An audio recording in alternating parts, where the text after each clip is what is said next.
Thomas Eliot'un ədəbiyyata gətirdiyi 4 anlayışdan danışacağıq. Bu anlayışlar dinamik ənənə, qavrayış bütövlüyünün pozulması, impersonal poeziya və obyektiv qarşılıqdır.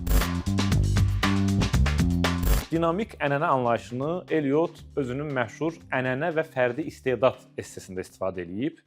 Eliotun fikrincə, indiyə qədər ənənə anlayışı həmişə hərəkətsiz, sabit, dəyişməz bir anlayış kimi başa düşülüb. Halbuki ənənə bir tərəfi ilə dəyişməzdirsə, digər tərəfi ilə hərəkətdədir. Belə ki, ənənəyə calanan hər yeni əsərlə ənənənin sabit sırası dəyişir, yenilənir.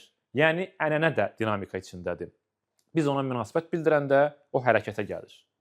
Eliot qavrayış bütövlüyünün pozulması anlayışı ilə metafizik şairlərin yaradıcı təcrübəsinə istinad edərək yazır ki, vaxtilə orta əsrlərdə dünyanı qavrayışımız bütöv idi və bu, maddi ilə mənəvinin vəhdəti idi.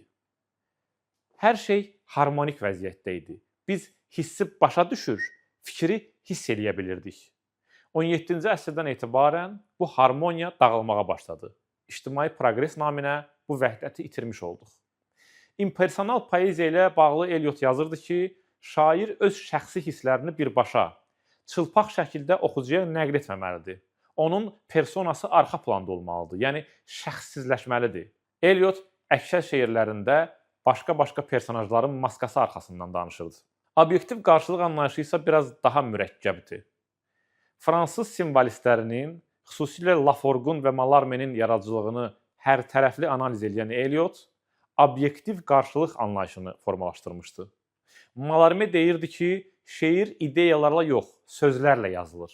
Yəni, mətnin ideyası birbaşa, obyektin adı çəkilməklə yox, onunla bağlı adekvat işarələrlə ifadə olunmalıdır.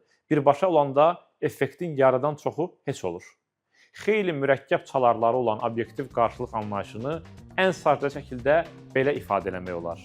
Adından göründüyü kimi, bu anlayış obyekt, nəsnə, əşya vasitəsilə atmosfer yaratmaq fənnidir.